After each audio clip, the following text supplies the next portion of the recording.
जरूरत पड़ी तो औरंगजेब के दरबार में हाथ बांध करके पहुंच गए, वो बाद में जेल से निकल गए और सफाया कर दिया आपने मुगल साम्राज्य का पूरे मराठा राज्य में।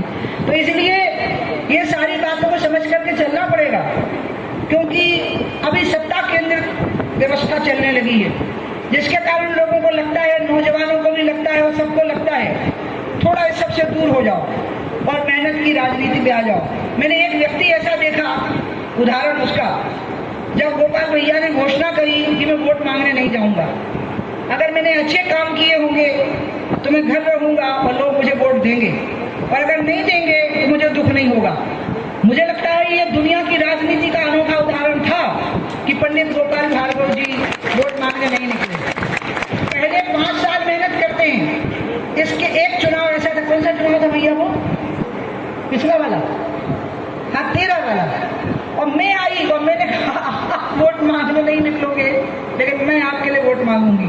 जनप्रतिनिधि को ऐसे ही होना कि लोग उसको कहें कि चुनाव का समय है, 5 साल आपने अपनी परीक्षा में आप खड़े उतरे, अब चुनाव के समय पर हम अपनी परीक्षा में खड़े उतरेंगे, हम आपके साथ खड़े होंगे, आपका साथ देंगे। यही लोकतंत्र की शान होती है।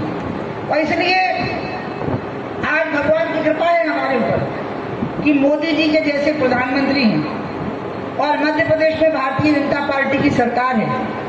हमने कभी सोचा नहीं था, हमको लगता था पहले हमारी सरकारों की अकाल मौत हो जाती थी, सरकार बनी और 2.5 साल में लुढ़क गई, तो लोग मानते थे कि हमारी सरकार होती ही 2.5 साल के लिए है। तो भाजपा के लोगों को तो आदत ही हो गई थी कि मूली खाओ, चना बांधो और वोट मांगने के लिए निकल पड़ो।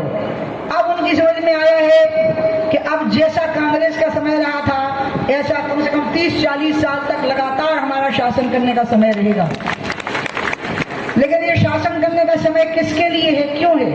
ये इसके लिए है कि हम देश को उसकी सामर्थ्य, उसकी शक्ति याद दिलाएं, हम अपनी सामर्थ्य और अपनी शक्ति याद रखें, और हम देश को इतना ताकतवर बनाएं, देश की महिलाओं को इतना ताकतवर बनाएं, देश के नौजवानों को इतना ताकतवर बनाएं कि वो पूरी दुनिया को अपनी हथेली के ऊपर उठा ले, इतना ताकतवर हम उनको बनाएं। और इतना ताकतवर अगर हम उनको बनाना है तो जो अवसर हाथ में आए, मैं आप सबसे आग्रह करूंगी, अब मैं आऊंगी रानी अवंतीबाई के वंशजों पर। रानी अवंतीबाई के वंशज जो यहाँ बैठे हैं, मैं उनसे एक आग्रह करूंगी, आपको स्वयं नरेंद्रता पे आना पड़ेगा, अपना शिकार खुद करना पड़ेगा।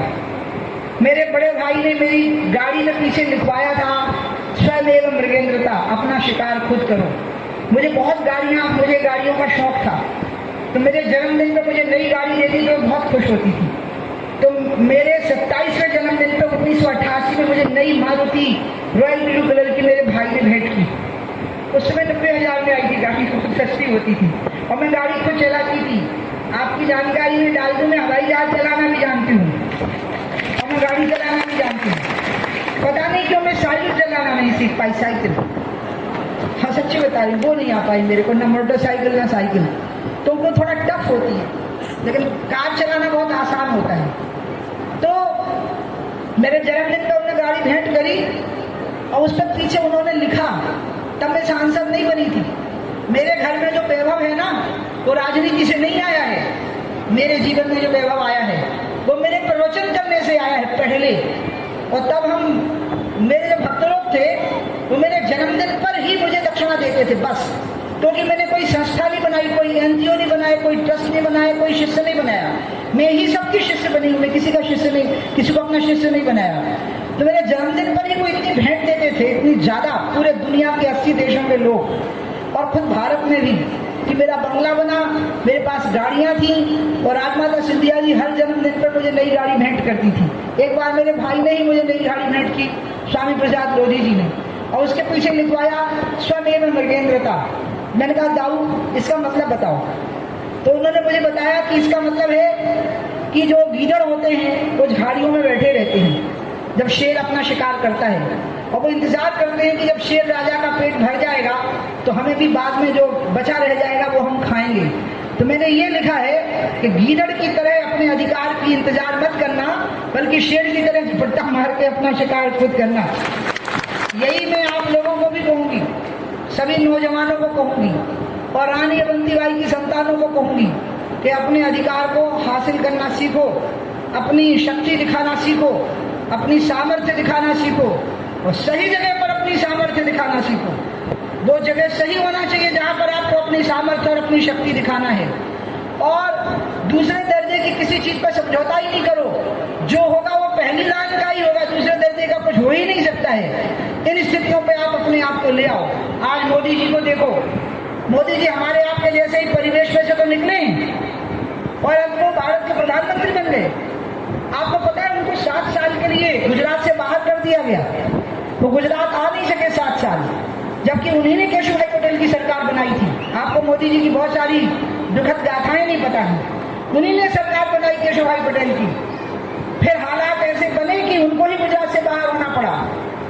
वो बाहर गए, जिम्मेवारियां ली और हिमालय में बने रहे और अंत में लौट करके आए और 65 साल की उम्र में वो प्रधानमंत्री बने हैं। 64 साल की उम्र में पहली बार संसद का चुनाव लड़े। इसके पहले वो मुख्यमंत्री का चुनाव लड़ते रहे और अंत में वो एक ऐसे मुख्यमंत्री, एक ऐसे प्रधानमंत्री बने कि पूरी दुनिया कहती है कि हमें मोदी जी के जैसा होना।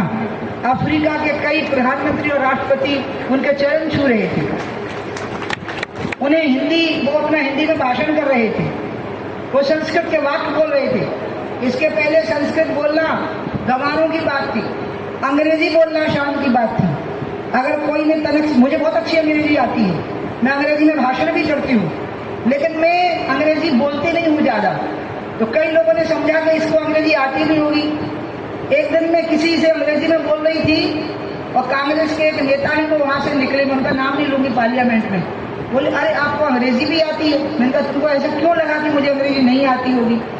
तो कहने लगे मुझे लगा आप गाँव की है तो आपको अंग्रेजी नहीं आती होगी।